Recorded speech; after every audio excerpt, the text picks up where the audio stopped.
Praise the lord. 65వ కీర్తన 6వ వచనం. బలమునే నడికట్టుగా కట్టుకొనిన వాడై తన శక్తి చేత పర్వతములను స్థిరపరచువాడు ఆయనే.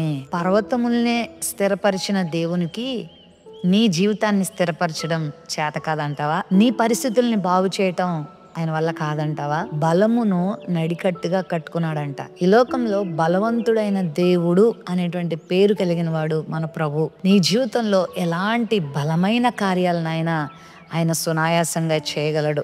నీ జీవితాన్ని స్థిరపరచగలడు, నీ కుటుంబాన్ని స్థిరపరచగలడు. ఒకవేళ ఏ విషయంలో నువ్వు స్థిరత్వాన్ని కోరుతున్నావు, ఏ విషయంలో బలహీనంగా ఉన్నావో, ఏ విషయంలో నువ్వు కృంగిపోతూ ఉన్నావో, ఏ విషయంలో పదే పదే పడిపోతూ ఉన్నావో, ఆ ప్రభును ఆశ్రయించినప్పుడు, ఆ ప్రభువును నువ్వు వేడుకున్నప్పుడు నీకు గొప్ప స్థిరత్వాన్ని ఆయన ఇస్తాడు.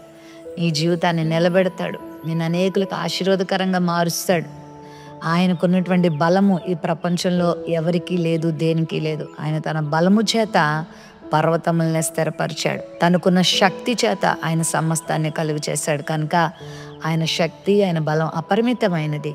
నువ్వు దానిని ఏమాత్రం సంకోచించాల్సిన అవసరం లేదు, ఏమాత్రం అనుమానించాల్సిన అవసరం లేదు.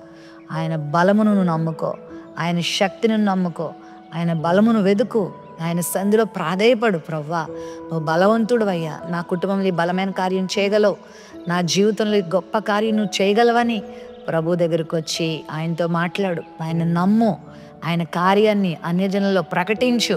దేవుని కార్యాలను చూడగలుగుతావు. బైబిల్లో చాలామంది భక్తులు ఆయన బలమును నమ్ముకొని బలమైన కార్యాలు ఈ లోకంలో చేయగలిగారు. వాస్తవం చెప్పాలంటే వారు బలహీనులే, సామాజికంగా బలహీనులే, శారీరకంగా బలహీనులే, ఆర్థికంగా బలహీనులే, విద్యపరంగా బలహీనులే, అన్నిట్లో బలహీనులే. కానీ దేవుని శక్తిని, బలమును వారు నమ్ముకున్నారు కాబట్టి, ఆశ్రయించారు కాబట్టి వారు బలమైన కార్యాలు చేశారు. అందుకే తమ దేవుని ఎరుగు వారు బలము కలిగి గొప్ప కార్యాలు చేస్తారని దేవుని వాక్యం చెప్తుంది.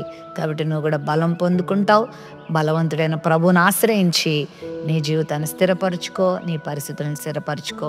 ప్రేమ నమ్మకం కలిగిన మా తండ్రి, ఈ వాగ్దానాన్ని వీక్షించిన నీ బిడ్డల జీవితంలో నీ బలమును ప్రదర్శించి, నీ శక్తిని ప్రదర్శించి వారి జీవితాలను స్థిరపరచు, వారి పరిస్థితులను బాగు చేయి, వారి జీవితంలో అద్భుతాలు జరిగించి మహిమ పొందమని యేసు నామములో ప్రార్థిస్తున్నాం తండ్రి.